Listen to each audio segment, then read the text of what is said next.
आपकी अदालतमध्ये मध्य प्रदेशचे चीफ मिनिस्टर मोहन यादव यांच्यावर आरोप आहे की हे विरुद्ध मार्गावर चालतात. हे बघा, तुम्ही उज्जैनवरून येता महाकालच्या शहरातून. तिथे लोक म्हणतात की महाकालच्या दरबारामध्ये कुठलाही राजा रात्री थांबत नाही. संध्याकाळ होताच निघून जातात. ही महाकालची नगरी आहे. तुम्ही मुख्यमंत्री बनलात, तुम्हाला समजावलं सुद्धा गेलं, तुम्ही उलट्या मार्गावर गेलात, उज्जैनमध्ये रात्री थांबलात. हे बघा, कधी कधी कित्येक काही तथ्य नसताना सुद्धा मिथक सुरू करतात, खोटी गोष्ट पसरवतात. आता तुम्ही सांगा, 1947 नंतर देशामध्ये कोण राजा, एकतरी राजा उरलाय का आतापर्यंत? राजा तर राजतंत्राच्या समाप्तीनंतरच संपून गेले. आता तर निवडलेले नेते आहेत. तर आधी तर राजा नाहीये. दुसरी गोष्ट ही की राजा एक मिथक संपून गेलं नगर निगमच्या सीमेच्या आतमध्ये की राजाचं राज्य नसेल तर बाबा महाकाल नगर निगम पर्यंतच राहिले. ही किती खोटी गोष्ट आहे. अरे बाबा महाकालची वक्रदृष्टी झाली, ब्रह्मांडात कोणी वाचणार नाही, जगामध्ये कोणी नाही वाचणार.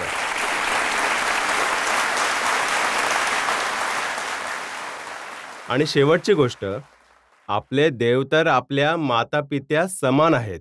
ते तर आपल्याला आजीवन आनंद, सुख आणि दीर्घायुष्याचा आशीर्वाद देतात. ते कधी आमचे प्राण घेतील?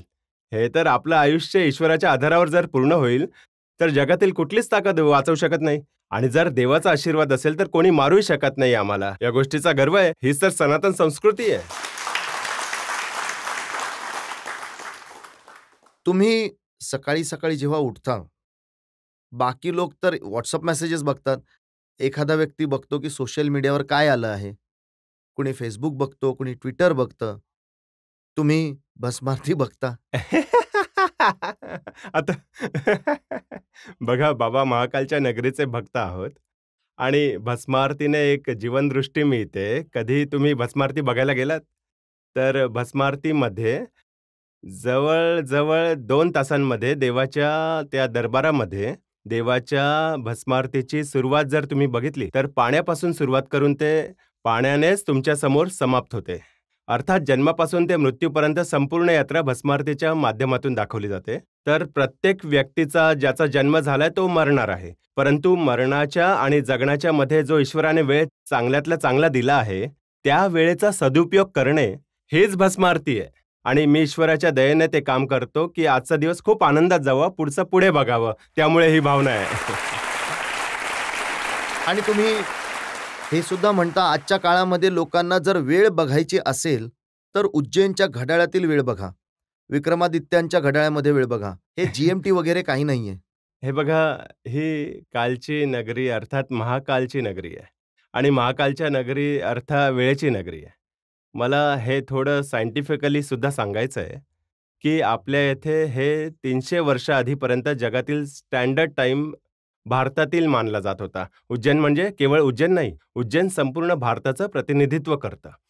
तर आपलं स्टँडर्ड टाइम उज्जैनपासून सुरू होता आणि हे 300 वर्षांपासून 50 वर्षांपर्यंत फ्रान्सची राजधानी पॅरिस, जेव्हा फ्रान्सिस लोकांची वेळ यायची तेव्हा पॅरिसमधून स्टँडर्ड टाइम सांगायचे. आज 250 वर्षांपूर्वी जेव्हा इंग्रज वरचढ झाले तेव्हा ग्रीनविचमधून स्टँडर्ड टाइम सांगतात. हे जे ग्रीनविचच्या माध्यमातून रात्री 12 वाजता दिवस बदलणं आहे, हे काही सायंटिफिक नाहीये. हे ते प्रमाण आहे ज्याच्या आधारावर त्यांनी आपलं, जेव्हा त्यांची संपूर्ण जगामध्ये सत्ता होती इंग्रजांची, तेव्हा त्यांनी ते स्टँडर्ड टाइम ठरवलं होतं. ही गोष्ट खरी आहे की स्वातंत्र्याबरोबरच अशा अनेक विषयांवरती वाद झाला पाहिजे, विचार केला पाहिजे, सगळ्यांचं म्हणणं आलं पाहिजे.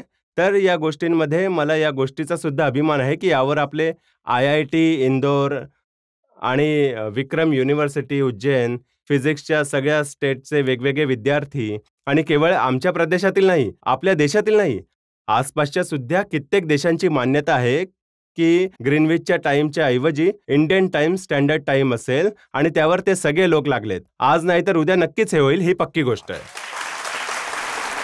मोहनजी, आजकाल तर प्रत्येकाच्या हातामध्ये मोबाईल फोन असतो. हो. जगातील कुठल्याही कोपऱ्यातील टाइम कोणीही बघू शकतो कधीही. पण सूर्य तर हवं तेव्हा निघणार नाही ना. त्यामध्ये हे सांगा सुद्धा मला. माहित असतं की यावेळी सूर्य निघाला आहे, यावेळी चंद्र चमकत आहे, सगळं काही तर समोर आहे. यामध्ये फरक आहे. रात्री 12 वाजता कोणी दिनचर्या चालू करतो का? तुम्हीच सांगा, तुमच्यापैकी रात्री 12 वाजता दिवस आता यांच्यामध्ये आपल्यापैकी बरेचसे लोक 12 वाजताच दिवस सुरू नाही, करतात. तो नाईलाज आहे. हे सुद्धा नाकारत नाहीये मी नाही सुद्धा नाही म्हणत आहे, परंतु मी माझं म्हणणंही मांडेन ना. माझ्यासारखे आणखी सुद्धा कित्येक लोक आहेत जे ही गोष्ट मानतात की सूर्योदयाच्या वेळी जो दिवस बदलण्याची आपली पद्धत आहे, आज नाही तर उद्या साजरा करू आनंद, यात काय अडचण आहे. आपल्या इथे तर सर्वे भगवंतु सुखी ना, सर्वांनी सुखी राहा, काही अडचण नाही. परंतु ही गोष्ट खरी आहे की ती दृष्टी सुद्धा द्यावी लागेल, ज्याच्या आधारावर भारतीय मानबिंदूची पुनर्स्थापना झाली पाहिजे. बघा, कायम महाकालबद्दल बोलता, शक्तीबद्दल बोलता, देवाबद्दल बोलत असता, परंतु आता लोकांनी पाहिलं त्याच महाकालच्या परिसरामध्ये वादळ आलं, देवांच्या मूर्त्या जमिनीवर कोसळल्या.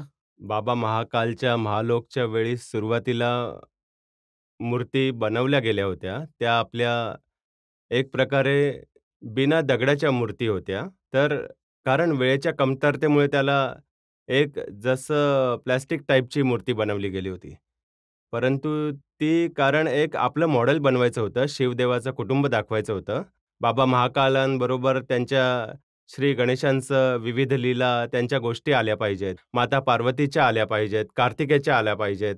शिवदेवांचे 2 विवाह झाले आहेत. एक पहिला विवाह माता सतीशी, दुसरा पार्वतीशी. तर ते सगळं शिवदेवांचं कुटुंब दाखवण्याच्या सगळ्या प्रतिमा बनवून ते महाकालच्या महालाचे लोकार्पण केलं. परंतु ही गोष्ट सुद्धा खरी आहे की त्या मूर्ती आहेत आपल्या इथे जेव्हा सुद्धा मंदिर बनतं, त्या चांगल्या दगडाच्या किंवा आपल्या धातूंच्या बनतात. त्याच दरम्यान असं वादळ वावटळ आलं की ज्यामध्ये आपण जसं कधी-कधी मोठा भूकंप येतो, तर मोकळ्यावर काही असू शकतं. परंतु आम्हाला अभिमान आहे की आम्ही सगळ्या मूर्ती बदलून पक्क्या दगडाच्या बनवण्याचा प्रयत्न केला, म्हणजे ही अडचणच संपून जाईल. परंतु या गोष्टी केल्या आहेत. तुम्ही मध्य प्रदेशाबद्दल बऱ्याचशा गोष्टी बोलत असता आणि त्याची खूप चर्चा सुद्धा होत असते. मी तुम्हाला रिसेंट एक्झाम्पल सांगतो. तुम्ही म्हणालात की मला मध्य प्रदेशाला मिल्क कॅपिटल बनवायचं आहे, दुधाच्या नद्या वाहतील असं बनवायचं आहे, आणि काँग्रेसचे नेता म्हणतायत की तुम्ही मध्य प्रदेशाला दारूचं सेंटर बनवलंय.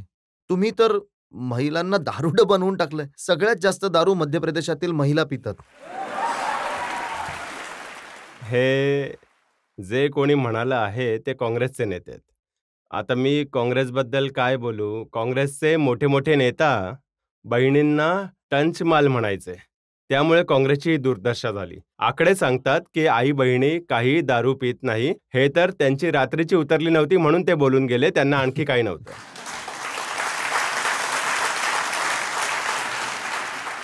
ही त्यांची सोशल मीडियावर पोस्ट आहे ज्यामध्ये त्यांनी लिहिलंय की नशेचं नवीन सेंटर मध्य प्रदेश. भोपाळमध्ये जप्त केली गेली 1814 करोडची MD ड्रग्ज. जगदीशपूरमध्ये नशेची फॅक्टरी, 92 करोडच्या ड्रग्जवर जप्ती.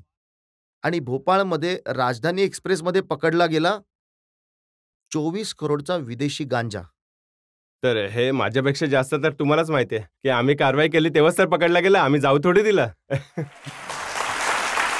आमच्याद्वारे ॲक्शनच्या आधारावरच पोलिसांनी तत्परतेने देशाचा मध्य आहे मध्य प्रदेश, उत्तर दक्षिण पूर्व पश्चिम, कुठूनही कुठलाही असा अवैध पदार्थ जाईल आपले पोलीस पकडताच दक्षतेने. मला या गोष्टीचा गर्व आहे. आणि त्यामुळेच आधी काँग्रेसच्या वेळी नव्हते पकडत, कारण ते त्यांच्या काय माहीत कसल्या पद्धती होत्या. परंतु आमच्या इथे तर ना केवळ पकडतात, उलट पकडल्या गेलेल्या अपराधींच्या विरुद्ध कठोरातील कठोर कारवाई करतो. तुमच्या चॅनलने कित्येकदा दाखवलंय की आम्ही मोठी हवेली उद्ध्वस्त केल्या. त्याचं कारणच हे आहे. अवैध काम करणारा कितीही मोठ्यातील मोठा का असेना, आमचं सरकार त्यांना सोडणार नाही, ही पक्की गोष्ट आहे. हे माहिती आहे आम्हाला. परंतु काय या गोष्टीमध्ये तथ्य आहे का की मध्य प्रदेशामध्ये दारू पिणाऱ्यांची संख्या वाढली आहे, दारूचा वापर वाढला आहे? हे बघा, वृत्तपत्रांमध्ये आकडा आलाय की भारतामध्ये एकमेव राज्य आहे जिथे 19 शहरांमध्ये दारूबंदी करून आम्ही आमची प्रतिबद्धता दाखवली आहे की हो, आम्ही दारूबंदी किंवा दारूंचे सेवन कमीत कमी करत आहोत आमच्या राज्यामध्ये, याला प्रोत्साहन नाही देत आहोत. मला या गोष्टीचा गर्व आहे. विरोधी पक्षाच्या नेत्यांची एक तक्रार ही सुद्धा आहे की तुम्ही तुमच्या मुलीचं लग्न गपचूप लावून टाकलं, कंजूसपणे खर्च न करता पार्टी सुद्धा नाही दिली त्यांना. मी जितक्या मोठ्या पदावर पोहोचेन, मला माझ्या एक कार्यक्रमातून एक कामाने समाजामध्ये संदेश देणं गरजेचं आहे. मोठा माणूस जास्त दिखावा करतो, मोठं लग्न करतो. गरीब माणसाला नाईलाजाने करावं लागतं की तो कर्जामध्ये बुडेल, तो त्रास होऊन जाईल. तर लग्न तर झालंच पाहिजे, परंतु दिखावा का करायला पाहिजे यापासून वाचण्याची गरज आहे. मला या गोष्टीचा गर्व आहे की मी म्हणालो की बाबा मी मुख्यमंत्री भलेही आहे, परंतु 50-50 लोक बोलून सुद्धा लग्न करू शकतो. तर त्या आधारावर मी माझ्या मुलाचं लग्न केलं. आता बघा, हा तर उलटा मार्ग आहे ना. नॉर्मली जेव्हा मुख्यमंत्रीच्या मुलाचं लग्न होत असतं तेव्हा लाखो लोकांना बोलवलं जातं, सगळ्यांना जेवण दिलं जातं. हे बघा, मुख्यमंत्र्यांचा मुलगा आहे त्यामुळे लाखो लोकांचं जेवण दिलं ही तर चुकीची गोष्ट होईल. मुख्यमंत्री, जसं मी आधीच म्हणालो की मंत्री असो, मुख्यमंत्री असो, कुठलेही या प्रकारचे एका लेवलचे लोक असतात, त्यांना साधेपणाचा संदेश देण्याची यापेक्षा चांगली संधी नाही. मी तर विनम्रतेने हात जोडून सांगू इच्छितो की कुठल्याही व्यक्तीने अनावश्यक दिखावा करू नये, हाच संदेश केला पाहिजे देशामध्ये. तुम्ही पुष्करच्या घाटावर लग्न केलं, तिथे एक फोटो लोकांनी बघितला. तुमची पत्नी सीमा यादवने आपले पती मोहन यादव यांचे पाय धुतले. ही माझी संस्कृती आहे. मला या गोष्टीचा गर्व आहे की आमच्यासाठी माता भगिनींचं जीवन खरंच अलौकिक आहे. खास करून बहिणीच्या लग्नानंतरचे सुद्धा जीवन, त्या आपल्या लग्नाच्या आधी माता-पितासह त्या कुटुंबाची लाडकी मुलगी असते. तर त्या कुटुंबाच्या एक-एक सदस्याच्या प्रती तिचं प्रेम जास्त असतं आणि जसं लग्न करून ती सासरी जाते, तर आयुष्यामध्ये तिचा परत जन्म होतो. दुसरे आई-वडील मिळतात, पती मिळतो, परंतु ती स्वतःला या सगळ्यांच्या आयुष्याची मंगलकामना करत संपूर्ण आयुष्य घालवते. सगळ्या अर्थाने मला या भगिनींना प्रणाम करायचा आहे, त्यांच्या त्या भावनेला नमस्कार करायचा आहे आणि त्याचा मला गर्व आहे की आमच्या इथे पत्नीची भावना ही आहे की जसे 7 फेरे झाले, तर अशा वेळी ती पतीला परमेश्वर देवाच्या समान मानते. तर हा तर दिखावा नसतो, हे त्यांचे हो, मग संस्कार आहेत. पती सुद्धा काही मानतो का त्यांना? का नाही मानणार? त्यामुळेच तर दोघांचं चांगलं चाललं असतं. आमच्या इथे यामुळे एक जन्म नाही, 7 जन्मांची कल्पना केली आहे की 7 जन्मांपर्यंत, या जन्मामध्ये सुद्धा, पुढील जन्मात सुद्धा आणि त्या पुढील जन्मात सुद्धा पती मिळावा तर तोच मिळावा, ही भावना भगिनींची असते. पत्नीसाठी सुद्धा पतीची भावना हीच असली पाहिजे की दोघांचा निभाव असं निभवावं. त्यामुळे आपले देवी देवता सुद्धा जर प्रभू रामांची आठवण काढली की सीतेची आठवण नाही काढली, ही एक गोष्ट अर्धवट आहे. राधाची आठवण नाही काढली तर कृष्ण अर्धवट राहतात. जर पार्वती माता नाही बोललो तर नमो पार्वतीपते हर हर महादेव हे पूर्णच होत नाही. हा मला गर्व आहे, आपले देवी देवता सुद्धा हे संस्कार देतात या गोष्टीबद्दल. परंतु कन्हैयाबद्दल सुद्धा तुमची तक्रार आहे, भगवान श्रीकृष्णाला माखनचोर म्हणू नका. तो एक प्रसंग होता. मी एका जागी केवळ श्रीकृष्णांच्या जीवनातील लीला सांगितल्या. असं काही माझं या गोष्टीबद्दल, मी काही धर्मपंडित नाही ना की इतका जाणकार आहे ना मुख्यमंत्री, मी असं बोललं पाहिजे. मी म्हणालो की देवाचं थोडंसं मनामध्ये आलं की कंस माझं जर लोणी खाऊन मजबूत होत असेल, तर एक पक्ष असा सुद्धा असू शकतो, जसा की मी उल्लेख केला की कोणीतरी लिहिलं आणि मी वाचलं, तर बाकी त्या गोष्टीवर जास्त असं आता काही. तर मोदीजींनी भगवान श्रीकृष्णाच्या सुदर्शन चक्राचा उल्लेख केला आहे. भारताला जे एअर डिफेन्स सिस्टम मिळेल ते सुदर्शन चक्रासारखंच असेल. अगदी खरं बोललात. हे आपल्यासाठी सुद्धा इतिहासात सुद्धा श्रीकृष्ण देवांच्या ज्या लीला होत्या, त्यामध्ये आपल्या सरकारने ठरवलं की जे मथुराचं महत्त्व आहे, जे द्वारकाचे महत्त्व आहे, तेच सांदीपनी आश्रम उज्जैनचं महत्त्व आहे, जिथे श्रीकृष्ण वाचायला आले. तेच परशुरामजींच्या जन्मस्थळी जनापावचं महत्त्व श्रीकृष्णाला सुदर्शन चक्र स्वतः परशुरामजींनी दिलं. तर सुदर्शन चक्राचं महत्त्व तर 5000 वर्षांआधीपासूनच जगाने बघितलं आणि माननीय मोदीजींच्या नेतृत्वाखाली सुदर्शन चक्राने संपूर्ण भारत सुरक्षित राहील, यापेक्षा चांगली गोष्ट काय आहे? ही तर सौभाग्याची गोष्ट आहे. ते म्हणाले की 2 मोहनचा उल्लेख करत आहे. एक मोहन ज्यांनी सुदर्शन चक्र चालवलं आणि दुसरा मोहन ज्यांनी चरखा चालवला. ते तिसऱ्या मोहनला विसरले, जे मध्य प्रदेशामध्ये आहेत.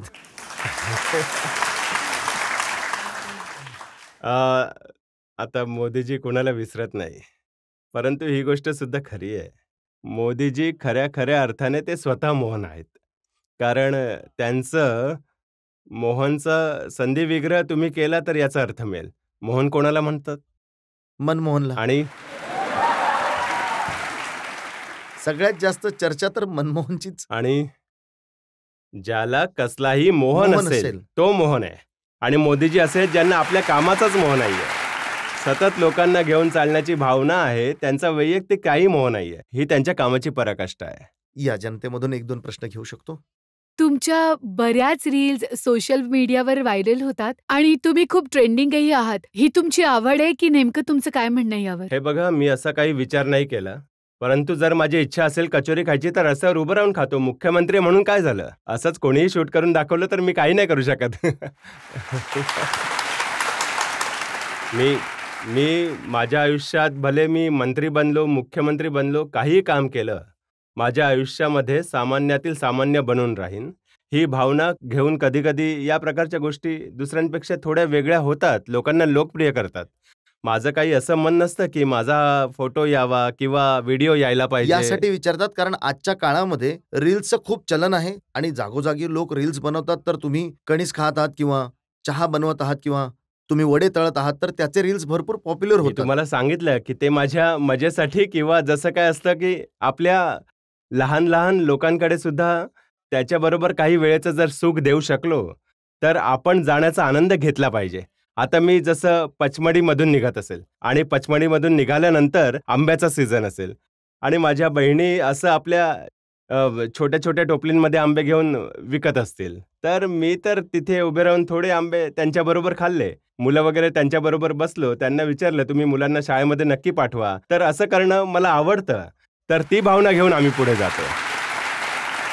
सगळ्यात जास्त ज्या गोष्टीची चर्चा झाली ते एक मुस्लिम महिलेचं मोल तुम्ही उचलून घेतलंय आणि ते तुमच्याबरोबर सेल्फी काढतायत. मी दाखवतो लोकांना आणि मग तुमची रिॲक्शन बघायची मला.